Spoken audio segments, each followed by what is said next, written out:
आज के जमाने में युद्ध किसी देश की भूमि पर कब्जा करने के लिए नहीं, बल्कि उस देश के व्यापार और अर्थव्यवस्था पर कब्जा या उसे खत्म करने के लिए होते हैं।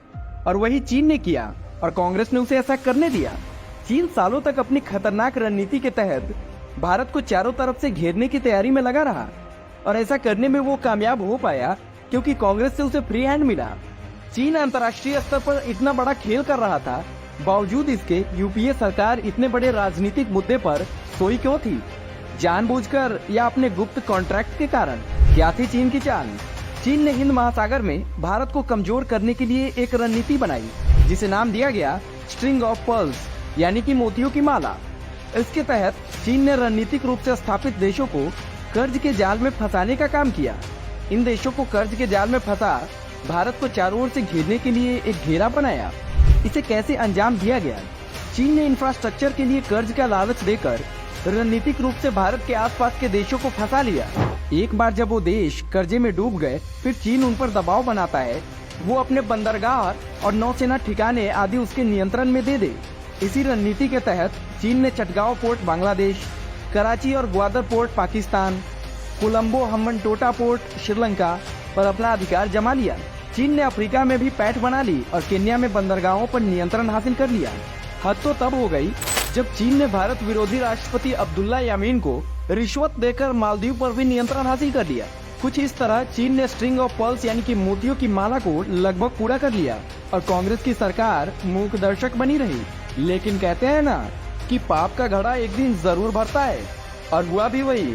साल 2014 में चीन प्रेमी कांग्रेसियों की सरकार चली गई और देश में एक राष्ट्रवादी पार्टी की सरकार बन गई।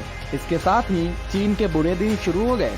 साल 2014 मोदी ने पीएम बनते ही चीन के स्ट्रिंग ऑफ पर्ल्स के खिलाफ रणनीति बनाना शुरू कर दिया। हीरो का हार। पीएम मोदी ने चीन की माला वाली कूटनीति का जवाब देने के लिए नेकलेस स्ट्रेटजी पर काम शुरू कर दिया। कैसे? भारत की necklace strategy. Number 1, Changi naval base Singapore. PM Modi ने 2018 में सिंगापुर के साथ समझौते पर हस्ताक्षर किया, जिसने दक्षिण चीन सागर में भारतीय नौसेना को इस बेस तक सीधी पहुंच प्रदान की। नौसेना इस बेस के जरिए अपने जहाजों में ईंधन भर सकती है और उन्हें फिर से तैयार कर सकती है। Number 2, Sabang port Indonesia. PM Modi की रणनीति की ही देन थी कि 2018 में भारत को सबांग बंदरगाह तक सैन्य पहुंच मिली, जो मलक्का जनडमरू मध्य के प्रवेश द्वार पर स्थित है। जनडमरू मध्य विश्व के प्रसिद्ध चोक पॉइंट में से एक है। दुनिया के व्यापार और कच्चे तेल का एक बड़ा हिस्सा इसी क्षेत्र से होकर चीन जाता है। Number 3, Duqm port Oman. Modi सरकार की रणनीति से 2018 में भारत को एक और सैन्य पहुंच मिली। ओमान के दक्षिण पूर्व समुद्र तट पर दुकम बंदरगाह है, जो भारत को फारस की खाड़ी से कच्चे तेल के आयात की सुविधा प्रदान करता है।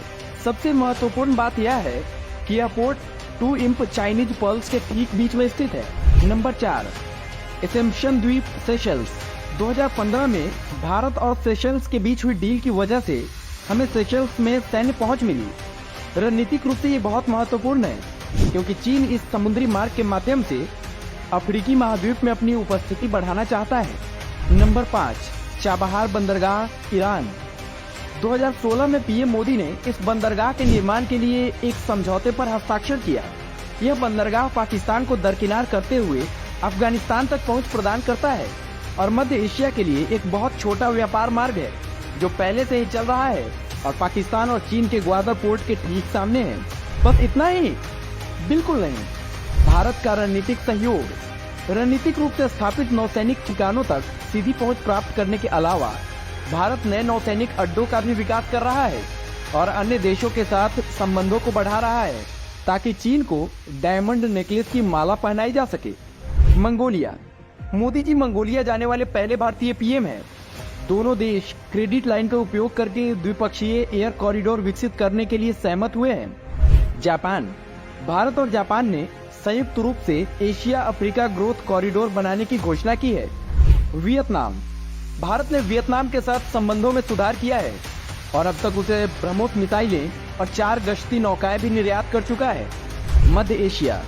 मोदी जी ने राजनयिक संबंधों को सुधारने के लिए मध्य एशिया के सभी 5 देशों का दौरा किया। तब से 4 साल के भीतर मध्य एशिया के साथ व्यापार दोगुना हो गया है।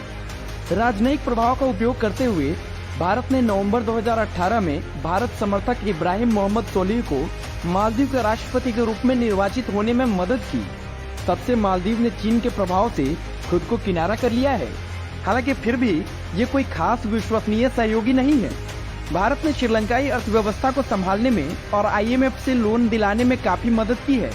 इससे कुछ हद तक श्रीलंका को चीन के कर्ज जाल से बाहर आने में भी मदद मिली। लेकिन निश्चित रूप से श्रीलंका को हमने ये मदद मुफ्त में नहीं दी। बदले में भारत ने श्रीलंकाई सरकार पर चीनी दबाव को खत्म करने और रणनीतिक रूप से महत्वपूर्ण कोलंबो पोर्ट पर west container international terminal Bharat के नियंत्रण में होने की बात की है। भारत की काउंटर रणनीति अब सफलतापूर्वक अमल में आ रही है। इस पूरी रणनीति को एक बार में समझने के लिए आप मानचित्र पर एक नजर डाल सकते हैं। भारत ने चीन की परिधि में सभी देशों के साथ स्वस्थ संबंध विकसित किए हैं, और वह भी ब्लैकमेलिंग के माध्यम से नहीं बल्कि विश्वास के माध्यम से। ये भारत को रणनीतिक पहुंच प्रदान करेगा। इसलिए इसे चीन के स्ट्रिंग ऑफ पर्ल्स के मुकाबले चीन को डायमंड नेकलेस पहनाने की रणनीति भी कही जा सकती है। इस पूरी रणनीति का सारा श्रेय मोदी जी, विदेश मंत्री जयशंकर जी, NSA अजीत डोभाल सर को जाता है, जिन्होंने सिर्फ 9 साल में सालों के बैकलॉग को कवर किया है।